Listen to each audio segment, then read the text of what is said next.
membuat pesanan 3 macam snack untuk acara selamatan.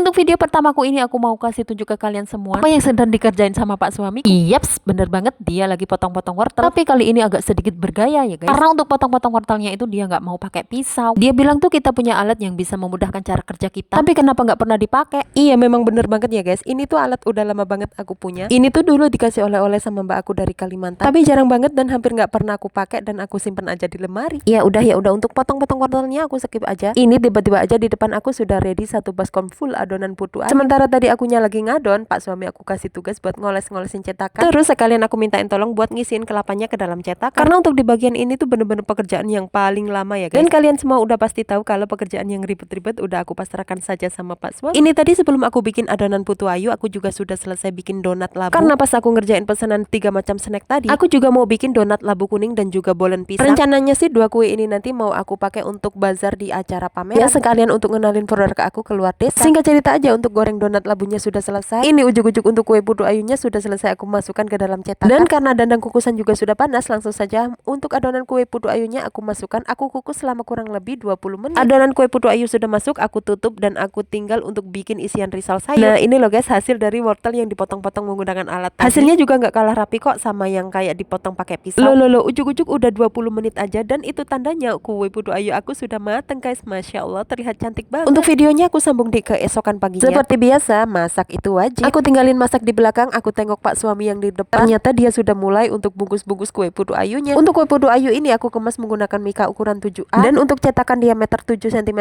itu bisa ngepas banget loh guys. Karena masak untuk sarapannya sudah selesai. Ini kompornya mau aku pakai untuk bikin risol sayurnya. Seperti biasa, biar kerja aku itu cepet, aku pakai 2 teflon sekaligus. Jangan salfak sama kompor aku yang mulai usang ya guys. Untuk bikin risolnya sudah selesai. Karena untuk kue selanjutnya yang mau aku bikin ini adalah kue semar mendem. Jadi ini aku mau bikin kulitnya lebih dulu. Untuk kulitnya ini adonannya hampir sama kayak adonan kulit risol ya guys. Tapi ini dikasih telurnya itu lebih banyak. Entahlah kalau di daerah kalian untuk kue semar mendem ini namanya apa. Pokoknya kalau kue semar mendem itu sama persis kayak kue lemper. Cuma bedanya kalau kue lemper itu dibungkus pakai daun, sedangkan kalau kue semar mendem itu dibungkusnya pakai kulit lumpia kayak gitu. Nah di video sebelumnya tadi Pak suami aku terpantau lagi bungkus-bungkus risolnya. Sementara itu di kompor bawah aku juga pakai untuk ngukus ketannya. Oke, singkat cerita aja, karena ketannya juga sudah matang, risol juga sudah selesai dibungkus-bungkusin. Ini aku sama Pak suami lanjut mau bungkus-bungkusin untuk kue semar mendemnya. Nah jadi kayak gini ya guys, seperti yang aku bilang di awal tadi, kue semar mendem itu sama persis kayak kue lemper. Isiannya pun juga sama, boleh pakai ayam ataupun abon. Dan pas sudah selesai dibulut-bulutin, lanjut dibungkus menggunakan kulit risol kayak gini. Agak sedikit ribet sih, tapi kue ini nanti hasilnya juga cantik banget. Setelah ketannya sudah terbalut menggunakan kulitnya, lanjut di sini aku mau pakai ini hiasan. Untuk hiasannya di sini aku pakai daun seledri dan juga cabai merah. Nah kan terlihat cantik banget. Jadi untuk ngerjain kue yang satu ini memang harus 2 orang ya guys. Di sana Pak suami yang bagian untuk bulet-buletin, di sini aku bagian untuk ngegulung dan kasih hiasannya. Walaupun ngerjainnya itu cukup ribet, tapi kalau hasilnya bagus itu puas banget. Oke, karena di sini semua kue-kuenya sudah selesai aku packing. Kalau gitu untuk video aku sampai di sini dulu ya guys. Sampai jumpa di video aku selanjutnya.